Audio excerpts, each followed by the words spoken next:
Hello, hello, hello. I am on location, meaning I am not at my house. I am babysitting my darling niece, Chloe. Chloe, say hi. And we just watched, well, she actually painted and glanced over occasionally when they were doing glam. We just watched the premiere of, I believe, season 14, which is crazy, of Real Housewives of Orange County. And this series I'm going to attempt to, well, I'm not going to attempt to, I'm going to react to and review every single episode. And I must say, so Orange County, again, I watched it from the beginning.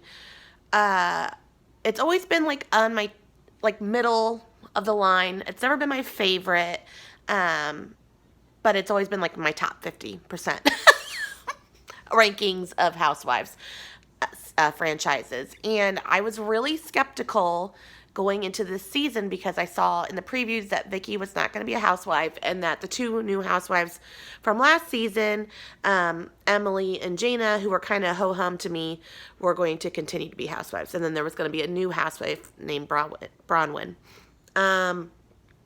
And I must say, maybe it's because I had really low expectations that I am pleasantly surprised, and I think this season is going to be okay. I we enter the season, catching up with what's been going on with the characters. First off, Shannon's lost a bunch of weight, and Shannon is dating, and she's no longer in a funk post her divorce with David. So she's fun Shannon again, and God knows. Well, I enjoy Shannon. Period. Like I either love her or I love to hate her, or I hate to love her or whatever. But fun Shannon, the Trace Amigas, fun Tamra, and fun Vicky are my jam. So I'm excited to see her going out and like dating, and it looks like that's going to be like a big plot line this season. And I am here for it because she is a like firecracker, wildfire, whatever, one of those things. So I think that's going to be entertaining. Also, her daughters are getting older and they're beautiful, and they're all kind of like they all have interesting characters, and kind of like make fun of their mom in a cute way that like Brianna used to do before she married that creepy military guy with Vicky. So I feel like I'm making Ramona eyes. Um, but anyway, so the Shannon thing, she goes out with Kelly at some point, to the Quiet Woman, which was, if you remember, a few seasons back, was where she and Kelly got into it, and Shannon threw a plate, A+ TV. They're friends again, and they're like out single and ready to mingle. But we find out that Kelly is now in a relationship with a plastic surgeon that actually does like some of her plastic surgery. I feel like I kind of have Kelly's number. Like, to me, he's kind of corny and like he just has a lot of money and spoils her and doesn't talk much. That was the impression I got. Like, he got her earrings, with like roses all over. He's not that attractive. Okay, like, here, I'm going to keep it 100. I am not the type of person that can be bought. I'm still single at 35 because, like, to me, I care about looks-ish, but I care about chemistry, and I care about intelligence, and I care about a sense of humor. And I don't care about, like, money, and I'm not like a lot of women where it's like, I must have, like, stability and money and be, like, pampered and all that. And then I can, like, forfeit, like, I can be the more attractive, well, not like I'm attractive, but I'm, like, I could be the more attractive person, and all the guy has to do is, like, have a decent personality and have money. No.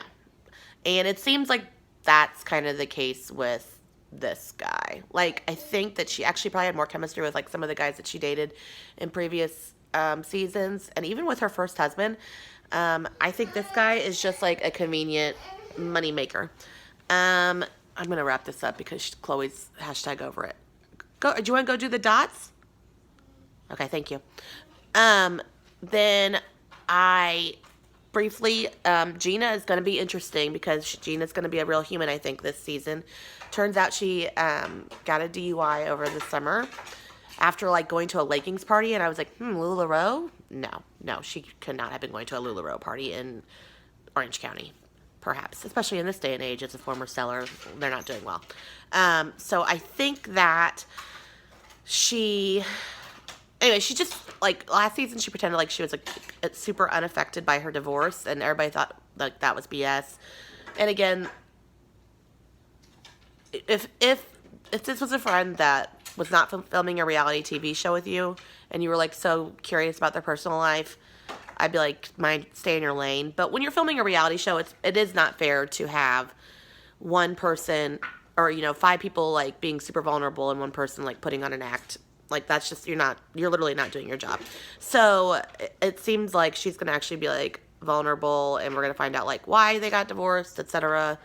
Turns out like they were fighting, so she moved out of the house that they were sharing. So I think this is gonna be like a truer story, and she's gonna be a more fully realized character.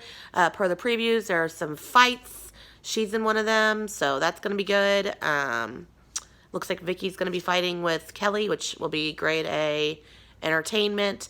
And Vicky's still in it, thank God. So that's gonna be good. I like the new housewife, Bronwyn. She has 7 kids.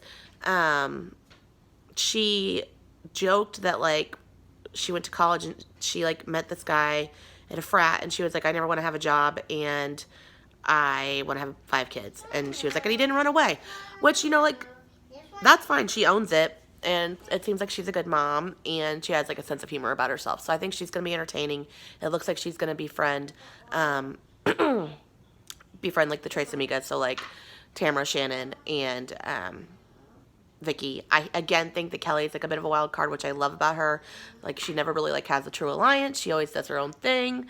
Also, I noticed that Emily so far it looks like they're going to go into her marriage, and that there like is some trouble in her marriage. And for some reason, her husband's taking the bar again. I think he might have retired from law, and like he's just a weird kind of dick. And I think she's like one of those characters that we keep around just because we're like, what's going on with the husband? Kind of like what's her face? Oh shoot. Oh, the husband of the Housewives that only lasted 1 season on Real Housewives of New Jersey. The season with the twins that wasn't the twin. Anyway, he's weird like that husband was weird. And he's like also like one of those husbands that's like stay out of, like gets in confrontations with other wives. And it's like, stay in your lane, bro. Like, weird, not, no. He kicked Gina out of the house last season for being too loud. Like, no. I'm one, if your boyfriend or husband goes off on me, like, I am not liable for what I say. And Kelly ended up calling him a little bitch, and I fully supported that. But anyway, I think Emily's just around so far, kind of, I'm shocked that she's still alive. I think it's just, again, to explore the husband aspect, and, like, she provided, like, legal support for Gina over the summer. And I think, like, they needed to balance out the alliances, which makes sense because, like I said about the Real Housewives of Beverly Hills, it was really annoying that there was like a whole friend group and then just like Camille on one side. So I think Emily's there as kind of like Gina's friend and Kelly's friend, perhaps, to go against like the heavy hitters, Tamara, Shannon, etc. So I think it's going to be a good season. Is it going to be the best season ever? Probably not, but I think that this Bronwyn is like coming in on potentially, like I said, Tamara and Shannon's side, which will add like new blood. And then what I enjoy about this, which I did not enjoy about Beverly Hills, like I said, is that these people like they flip-flop.